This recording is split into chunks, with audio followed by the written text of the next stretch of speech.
around Benny. He The can find success, the team can. Yeah, the prediction was a stomp, Miracle, right?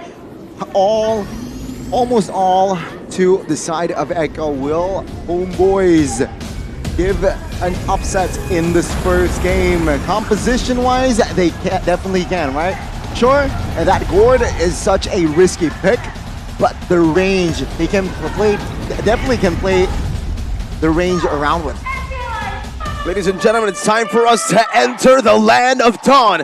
For match number 2, Echo takes on Homeboy. Zorn already early on this Edith, going at it with JP, but is forced to use the onward defensively.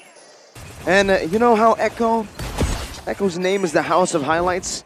I think for some reason, I have a feeling that we're going to see a lot of highlights here from both these teams in this matchup. I think highlights are definitely going to be present, but I think the golden matchup is where it's at, especially for the late game. In the early game, though, that is a lot of damage. But onward, a Mystic Projectile as well, both connecting in Chibi. You can definitely see that base damage come forth in the first minute of the game. Super fast clear. He's already gone through both his buffs. That was a fast rotation, and seeing the composition, it does make sense, right? They can play this also. This mobility composition that they have perhaps in this early game especially. So with JP not having a flicker for this turtle, that's already a huge advantage on the neutral objective take for the side of Homeboys. Right, in the first fight though, the Cult Altar, or the Netherrealm, my mistake, against possibly hit combo with a penalty zone. We'll have to see, because Echo, they're putting a lot of emphasis on the top side, but the backup is coming. Maltese has to walk away from this, and that's actually going to be a good steal away. Warlord gets it. Meanwhile, in the bottom lane, as expected, this lane for Ryzel should be in his hands. A bit of an advantage. Meanwhile, first turtle going to spawn. Not yet slain, ladies and gentlemen. And you can see here already Fredrin is poking the turtle now. Setup-wise, Echo is also, they want to contest. Let's see if they can. Echo still has a bit more of an advantage when it comes to CC, and there it is. Sanford with a Petrify, even diving to the back. Warlord should be in a lot of trouble, but is able to flicker out. Meanwhile, there's another fight going in here. Sanji saves the day for a bit with another round, but Carl Teasy here gets out for a wild subplot. Flickers forward, but gets knocked up instead. Now it's Chibi versus the world. It's still an outplay from Sanji. And Echo takes the dub early on in the first turtle fight. Sanford saving the day, and even now, Sanford finds a solo, technically. Wow, Sanford, earlier on, he distracts Gord, looking for the kill. Doesn't really get it, but it made Gord or Warlord recall. And without the Gord, Sanford can regroup with his team, provide the cover, and there you go. Echo grabbing 3 kills in an instant. The early game damage definitely comes from the mid lane, especially when you do have the Gord. Unfortunately, got caught in a weird 1v1 there. It is not ideal. Shows again that Homeboys, they have all the tools right here, but the setup matters more than ever as Zorn finds a play. It's on to Carl Teasy. It's a good primal wrath that gets him low, but now he is caught in the enemy jungle. Behind enemy lines. Zorn with an Earth Shatter, Sanford with Eye for an Eye. Zorn should be dead with a Phantom Slash there, and yes, he does fall in the back. It does give Chibi, however, a big opportunity to secure a neutral objective. The first turtle is now up, is now taken out. So let's see here. Echo, will they be able to somehow equalize, right? That's the question here. Echo, though, economy, they are slightly ahead. I feel like they're still pretty okay bringing this into the mid game there, especially if Chibi doesn't really get to snowball hard. Sanji quietly has already amassed 3 kills, already with the Enchanted Talisman. That's a lot of damage, burst-wise, but also a lot of damage because he can spam it a lot more. Mr. Gosh, JP gets out, just barely into the nether realm, pops in the mini when Fury is ready to knock Zorn up. That's a double knock up and some follow-up damage from Sanji and Benny, turning another fight around for Echo. The reinforcements from Echo, man, they are a pod indeed. And again, JP, sure, he burned the flicker, but the minion free comes in clutch, bought enough time for the other members to regroup and capitalize. Homeboys now, again, they're slightly behind, but it seems like they're looking for more proactive plays. Is that the right move?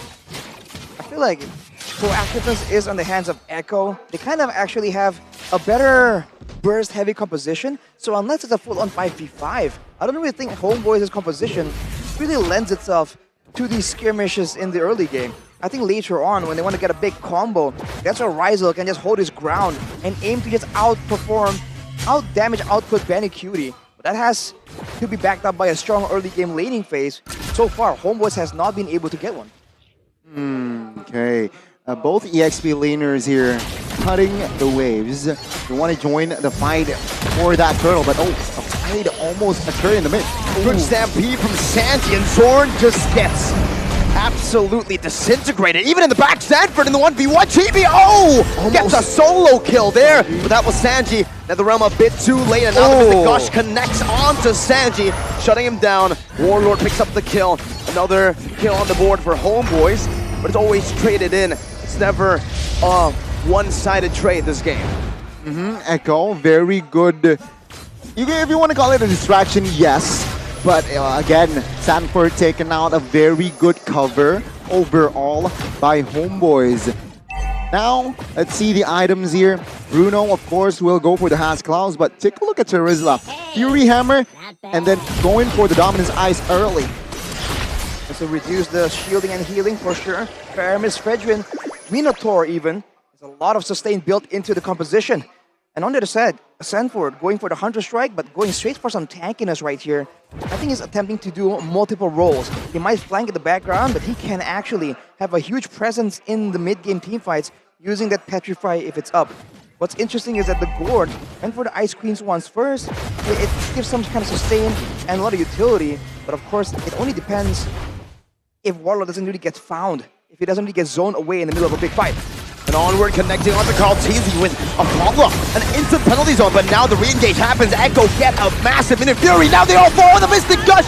The laser's big. TB has to back away. Echo going very, very low. Meanwhile, Sanford in the back joining in with a flank as well. Ryzel looking for a big play. Picks up one, now dashing forward as well. Betty Cutie gets an outplay. Ryzel doesn't. And it's all Echo with a victory. Only Sanji falling. It's a 4-for-1, a disaster for the Homebois. A lot of bodies already from the side of Homebois, and Echo, they will establish a healthier lead now. Take a look at Carl Teasy going for the purple buff as well, stealing that one. And man, Homebois, they were fine 2 minutes ago.